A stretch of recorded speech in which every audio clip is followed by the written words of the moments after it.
Good morning. Namaste, everyone. It is I, Gina Louisa, here this morning, just helping to raise the vibration of our collective consciousness.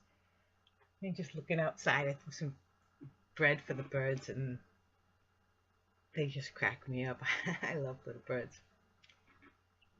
So today is Sunday, and I believe it is, the 21st? It is. Ooh. The 21st of February. Can you believe it? Of 2016. I just want to pipe in really quick this morning with a I love you so. And to express to everyone to try to take advantage of these wonderful creative energies. We have a universe that is just pouring forth all of the energy of the creativeness, and it's like, it's not like, you know, it's not like the energy is being forced through you to create something. It's more like hurdles being washed out of the way or blown out of the way for you have your own flow of creativity. You see what I'm saying? It's just such a personal, beautiful thing that the universe is drawing forth from us. It's like, you know, the energies exist. They all exist, okay? But only when filtered through a human being can they manifest into that higher consciousness, into that higher experience, you know? Everyone thinks, which I didn't add to my video. I just did a little bit of video about, you know, reincarnation, spirituality, and life after death and all that. One thing I forgot to address upon, which I'll say right now, okay, is, you know, everybody is in this attitude where, you know, human beings are a low life form, and you know, when you got the spirit, and you've got other dimensions, and that all, even higher dimensions, okay, that this is something better than being human. You know, all will move on to a better place, okay? And, you know, better and worse, all right, it's just perspective, for one. But here's what I want to tell you. When you are spirit, okay, yes, you are released from all that is earthly. And that can feel really good, okay? But when you're there, okay, God showed me this once, because I was very young, actually, when God showed me this. I think I was like 19. And I didn't have any children yet, you know, I wasn't married, and my body, it was always very painful. I have the osteogenesis imperfecta. I break bones a lot, and so my skeleton is always achy. But anyway, I had just realized that my boyfriend, my one and only, you know, I met him when I was 16, and I stayed with him all those years, and I realized that this was not the one for me, and it was just devastating. You know, I expected that I would, you know, meet my true love, and that would be the end of that for all my life, right? And I can remember saying to God, oh my, you know, why am I in life? You know, why am I alive? Why can't I just be with you in the spirit world? Why do I have to be so separate from you and be here? And at that moment, I remember I was driving too, and at that moment, it was like a Nickelodeon. I was like pulled back, like say, here I am driving with my hands on the wheel, right? Here I am, and then here I am witnessing it. It was like that. It was like, whoa, you know. And and I said, is this what you mean, Gina? You know, and it was like this instant peace, this instant, everything's okay. I'm with you, my Lord. And I'm like, oh, Lord, that's beautiful. And then God said to me, but, and I said,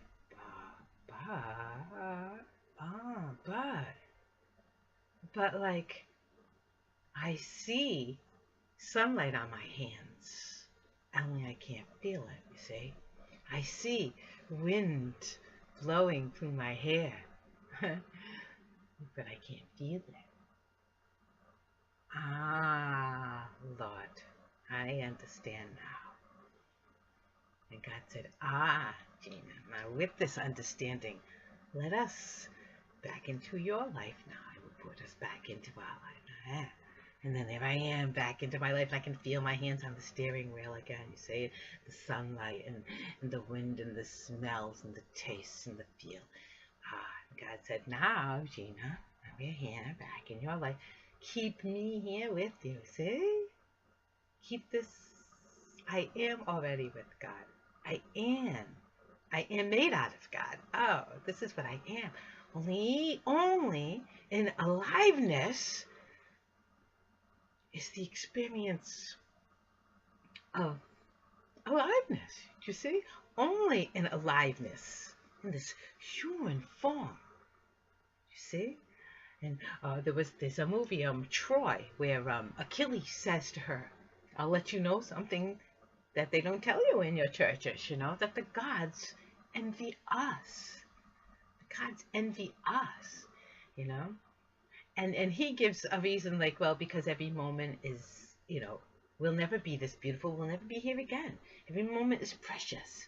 Every aliveness, every moment of aliveness is precious as it ticks by, and true, okay? But here's another reason, okay, that God envy us.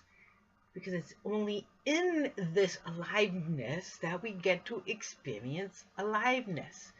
You cannot taste a ripened straw. I can smell it now. You cannot smell and taste that ripened strawberry. So for that experience to seep into the spirit world, had you not been in the human form to gather that experience. Smell of chocolate or a nice strong cup of coffee. Oh, and this cup of coffee too. It's got just a little bit of chocolate and a cinnamon stick in it, right? Only through my human form and the warmth of this cup, the coolness of my hands against the warmth of the cup, right? These things, I couldn't deny myself a sip of that, right? These things can only be experienced in our human bodies. Do you see?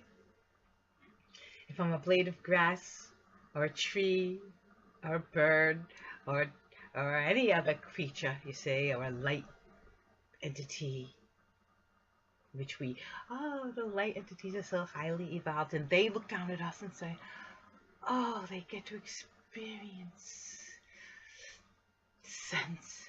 They get to truly experience, and they don't realize the gift they have.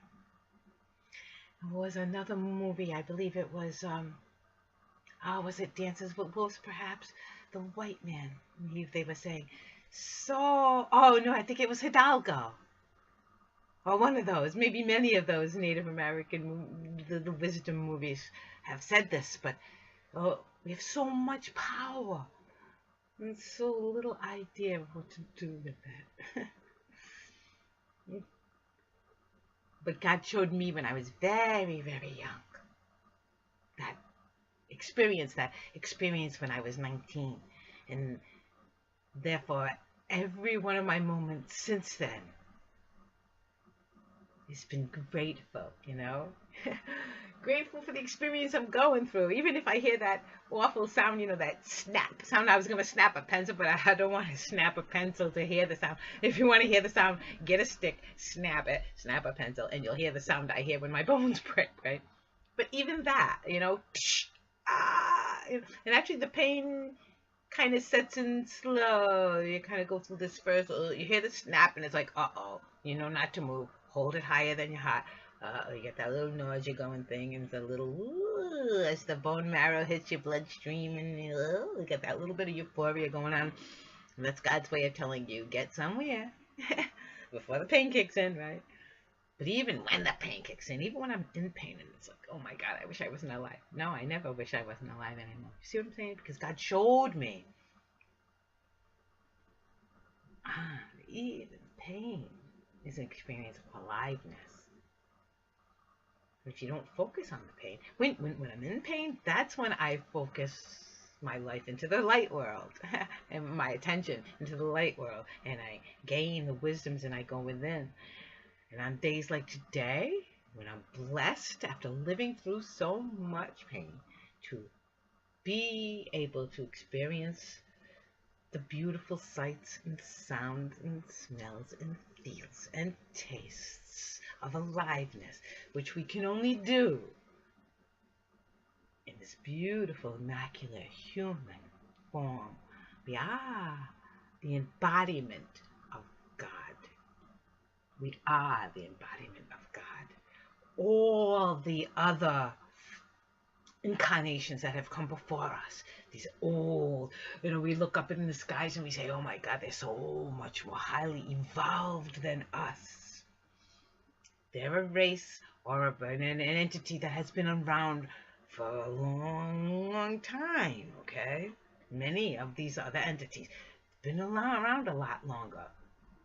Like even if you look at them, like an alligator or a shark, that incarnation has been around a long time. But with each new incarnation, humans might be new, but humans are like, God is the inventor, and he keeps inventing and inventing and inventing. We'll say if it is as if it were a certain he inventing stuff, okay? But actually, it is our own consciousness inventing more and more and more ways, better and better and better ways to experience aliveness. Humans, we are the crest of the wave. Do you understand? We are the latest version, okay? We are the latest version. We are the newfangled vessels for the God consciousness to be able to experience aliveness. It's experience our own selves. It's this experience of our own experiences that we are here for. So make your experiences the best, you see. Go out and experience the best things. Taste the best foods. Smell all the wonderful smells. Feel all the wonderful feels, okay? And think the wonderful thoughts. You see? Let it soak into your heart. Think the most wonderful thoughts. Let all those wonderful vibrations inside, let them infiltrate this beautiful human vessel. Magically, through the human vessel, creates all other aspects of this third dimensional existence. Only through the human, okay? Only through your human life, through your human experience. Don't be so quick to want to get rid of your human body. Oh, I hate life. I'm going to kill myself. No, you don't, okay? Because your mind and all that torment, your mind is still going to be there on the other side. You know what I'm saying? The torment in your mind. It's only in this human form that we have a chance to transcend the torment through experience. And the experience of love transcends everything else. It totally, so when you are in the afterlife, if your focus during life is in love, see, and then that's where you are. You've reached the heavenly existence here. As above, so below. Don't wait to be in heaven until you're dead. That's what that means. It means you have the opportunity right now in life to be in heaven. So, happy Sunday, everyone. Let God right into your every moment, okay? Into your every cell, into your every moment. Burst with love for yourself and for aliveness. Be grateful. Be so grateful that here you are. You're alive right now in the most magical of times that has ever existed. Namaste, everyone. I will see you in the morning.